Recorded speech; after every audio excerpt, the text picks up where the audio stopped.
Do you believe that joy is powerful? For most of my life, I focused on being happy and never even considered joy.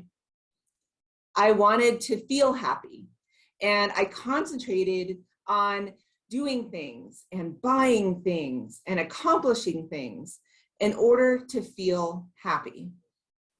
I would chase the next happiness feeling, knowing that it was something that was dependent on the external forces. And I would tie my self-worth to my ability to find happiness. Oh, and if someone got in the way of my pursuit of happiness or squashed my happiness, I would become so angry. I would feel like something had been taken away from me. I didn't know about the power of joy back then. And you might be thinking, aren't happiness and joy the same thing? Have you ever considered the difference between joy and happiness? Psychiatrist George Vaillant compares happiness and joy. And he says that happiness is just a drive reduction. He says, let's say you're speeding down a highway and your stomach is growling and you spot the golden arches and you pull over and you order a burger and you think and you say, that makes me happy. But that satisfaction is fleeting and it results in maybe heartburn, or it lasts a little bit longer, but not very much longer. Happiness, Vaillant believes, is a conscious state of mind rooted in the neocortex, the region of the brain responsible for thinking, planning, and decision-making. And when you eat that hamburger, you might think, I feel good. He goes on to explain that joy is all about connection to others. It's a subconscious, almost visceral feeling that appears to stem from the brain's limbic system, which involves the control of emotion, including pleasure. And unlike happiness, joy involves little cognitive awareness. You just feel good without thinking about it, but it endures. Happiness activates the sympathetic nervous system, which stimulates the flight or fight response. And you may have felt that when you experience happiness, that jittery, hyper feeling. Whereas joy stimulates the parasympathetic nervous system, which is controlling the rest and digest function. Joy is a quieter, inner feeling of good. And Nancy Etkoff says that negative emotions help us to survive individually, but positive emotions help the community to survive. Joy, unlike happiness, is not all about me. Joy is about connection. We know that some of the greatest artists in our lifetime and worlds and generations have known little happiness, but they have known joy. The mystics have linked joy to the connection with a greater power than themselves. So happiness is an outward expression, whereas joy is an inward feeling. Happiness is a feeling based on circumstances, experiences, or things, whereas joy is an attitude that transcends circumstances.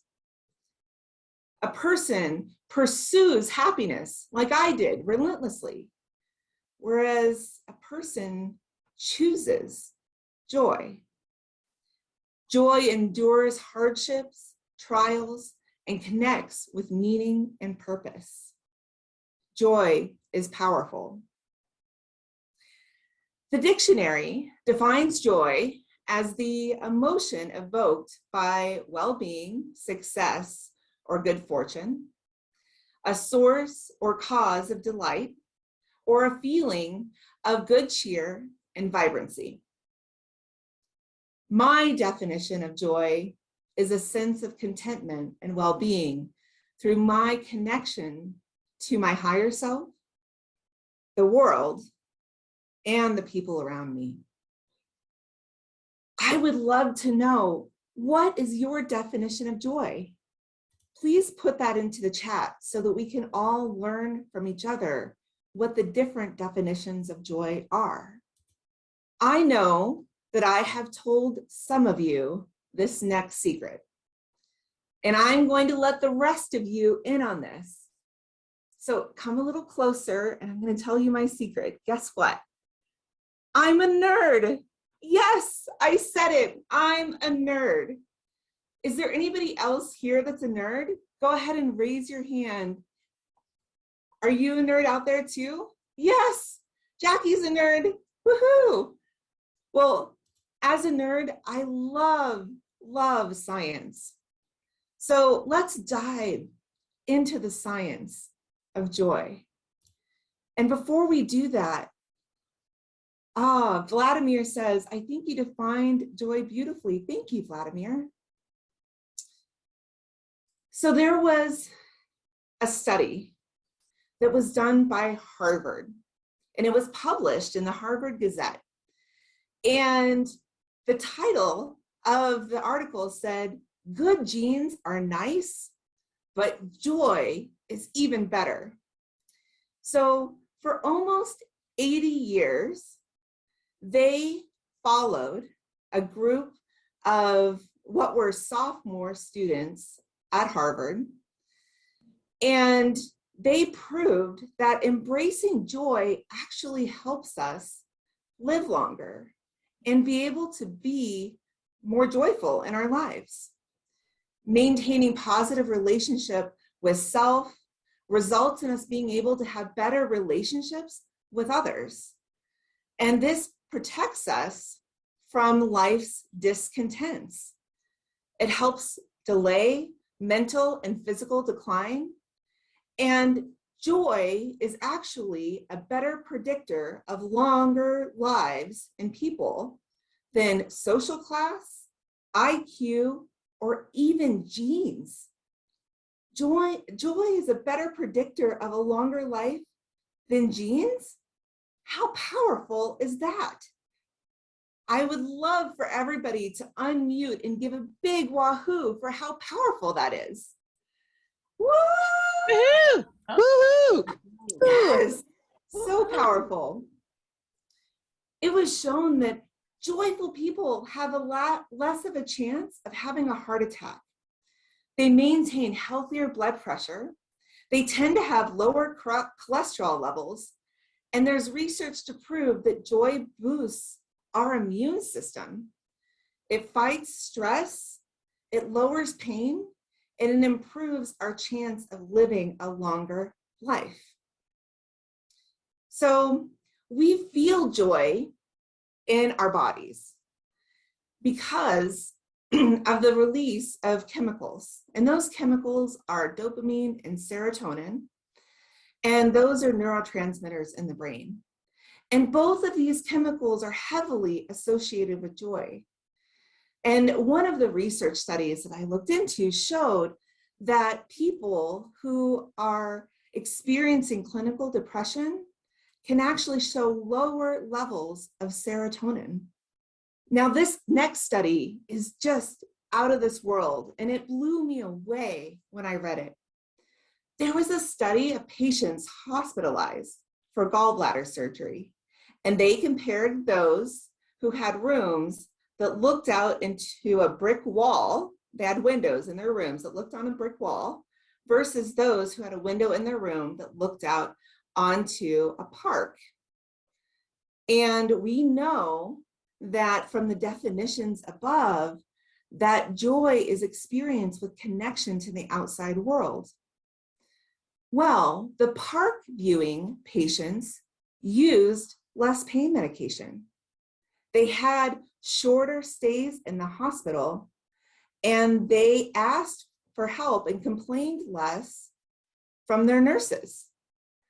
So what this has all shown me, what the science has shown me, is that we ignore the power behind joy at our own peril. Now, I would love to say that I shifted my focus from happiness to joy because of learning about all of this science and really truly believing it when I first read it. But unfortunately, I was far, far more stubborn than that. It wasn't until at the age of 28 years old, after a decade and a half of pushing my body and mind in the relentless pursuit of happiness and achievement, that my body finally said, no more.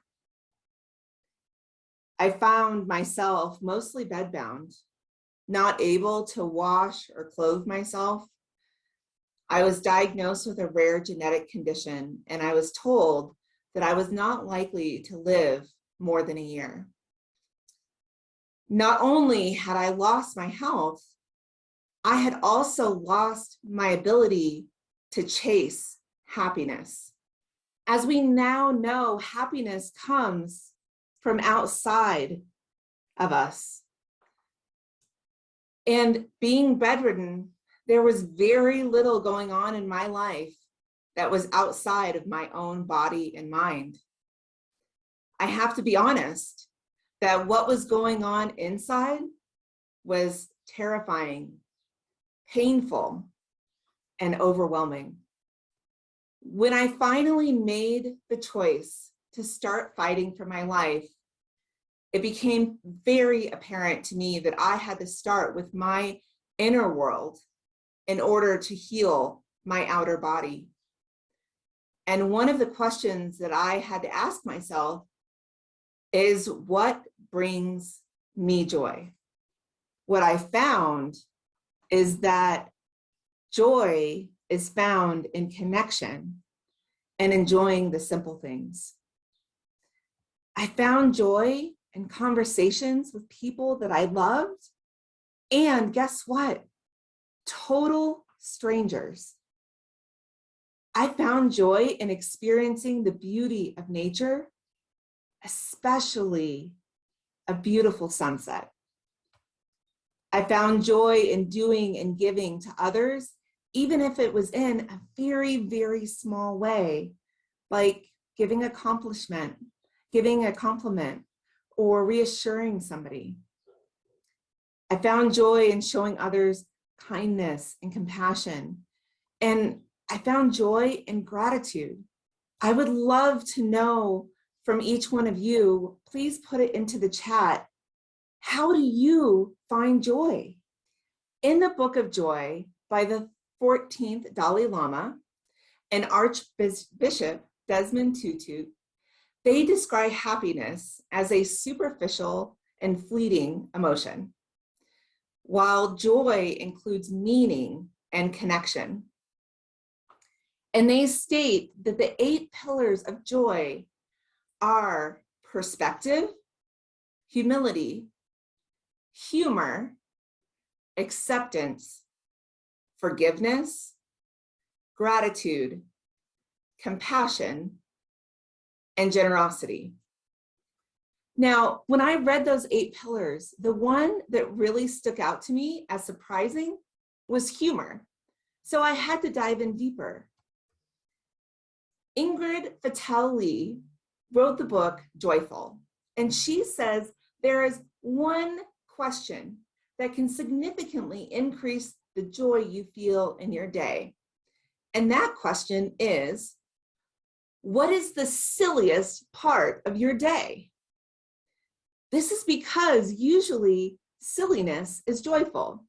And once we start asking ourselves and others this question, we start to look for silliness in our day. So go ahead. Oh, I love this. What brings you joy? Vladimir says reading, pottery, travel, and friends. Our other Vladimir says all that you mentioned. I think it's indispensable to have compassion and gratitude, hence being present. Jackie says, playing with my 6 rescue cats every evening at dinner. Oh, these are so beautiful. Thank you, everyone. I'm going to ask you to put something else in the chat now. What is the silliest part of your day? And you can think about just today. What is the silliest part of today that you've experienced? Go ahead and put that in the chat. Do you want to know what mine was? Okay, so imagine this. I wake up in the morning, I go and look in the mirror, and my bangs are sticking up just like that. That was the silliest part of my day. And as soon as I saw it, it gave me a chuckle. And it started my day off with a feeling of joy. I see from Krista, practice overtone syncing. I laugh at myself every time. Oh, isn't it a joy when we can laugh at ourselves? So wonderful. And Vladimir says that he cannot find out how to turn the lights on in his house where he's cat sitting. That's pretty silly. So who's ready for a little bit more science? Let's unmute and give a big wahoo for science. Woo! Woohoo! Yes. So why is it that even though we experience joy and gratitude, it doesn't mean that we experience these feelings all the time or that we even make it a priority in our lives? This is because our brain needs more than just experience to create actual change.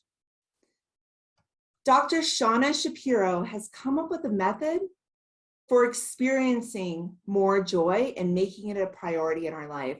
And she calls it priming the mind for joy.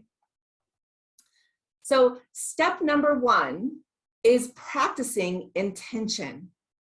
Setting the intention to experience more joy and the intention to remember the feeling of joy. Number 2 is attention. So turning your attention to the experience of joy when it's happening for at least 20 seconds or 3 full breaths in and out to move the experience into long-term memory. And the last step is attitude. Take on an attitude of curiosity and allow your senses to be felt. What do you see, smell, hear, touch, taste when you experience joy? This will allow your brain to move the experience of joy into your permanent memory.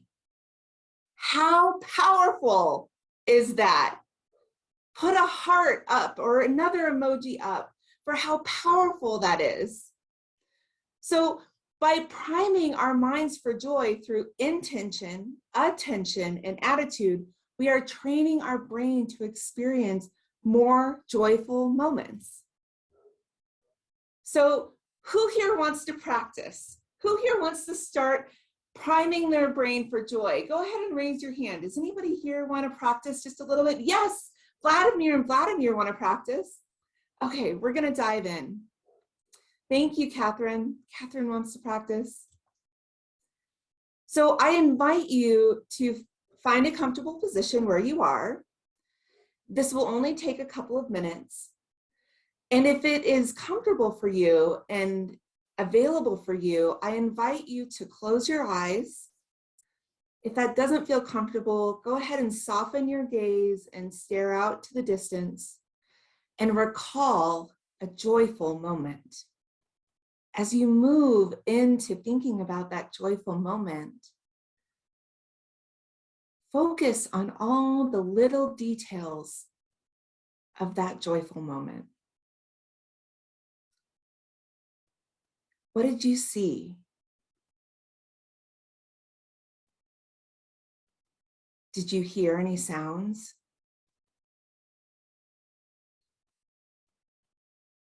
Did you taste anything?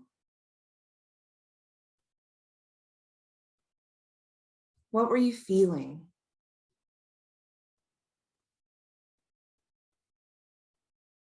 Notice the smells that were around you. Take one last moment to fully experience the memory of that joyful moment. And now, open your eyes. Welcome back, everyone. You just primed your brain for joy. Now, we have to unmute again and give a big wahoo for priming our brain to experience more joy. Woohoo!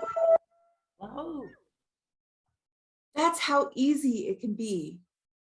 The last but not least aspect of cultivating the power of joy that I'm going to share with you today is self-compassion.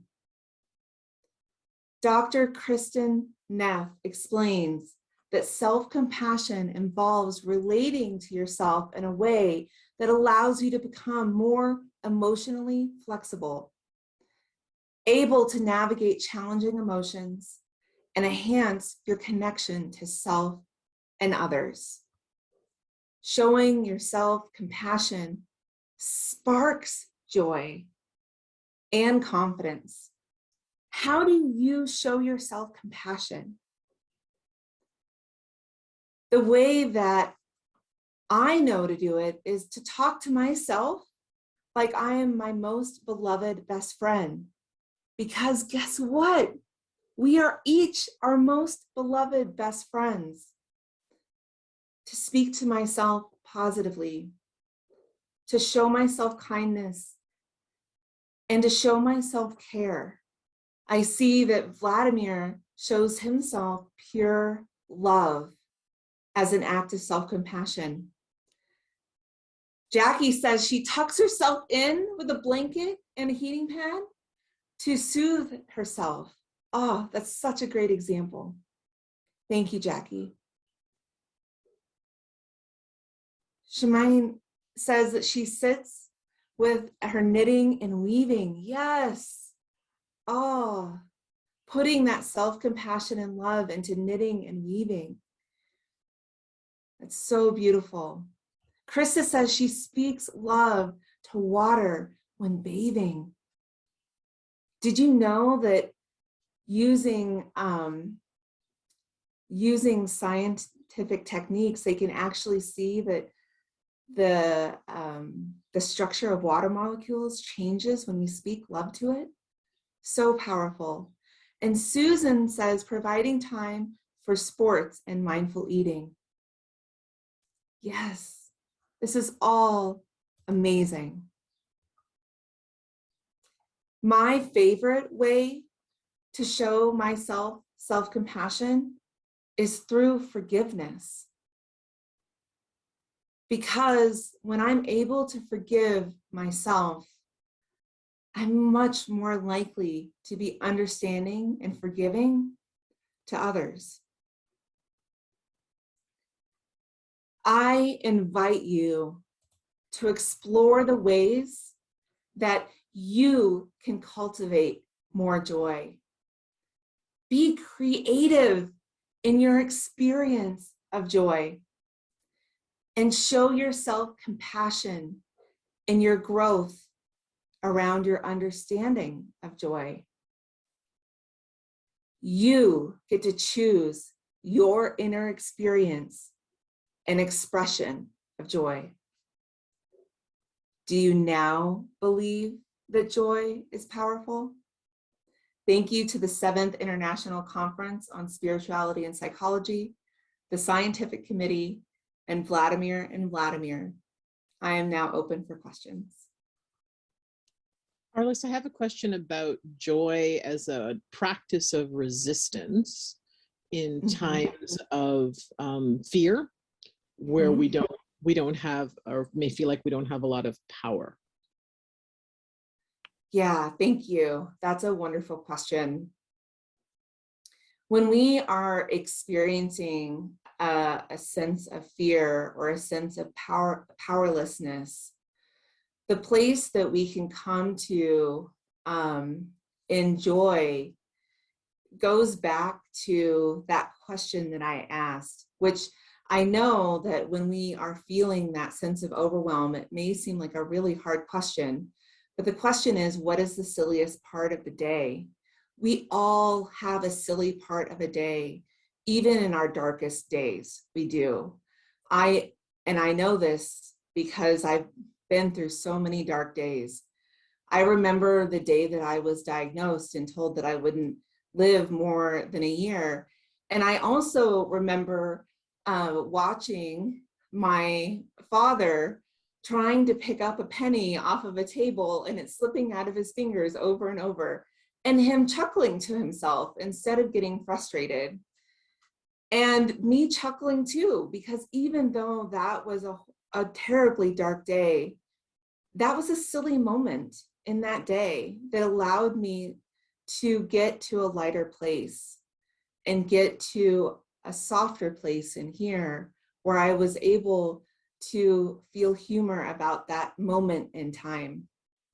I think that when we are in dark places, we are afraid to have humor in our lives because it might show that we are uncaring or irreverent or not focused on a positive outcome. And I think that the opposite is true. When we can have that silly moment and recognize that silly moment for what it is and feel that humor, we are actually opening ourselves up to being able to give more, to see the light in the world, to see the light in ourselves and in others. And we are actually able to move from a place of feeling powerless to the hope of feeling more strength in our lives. I hope that that answer helps. Absolutely.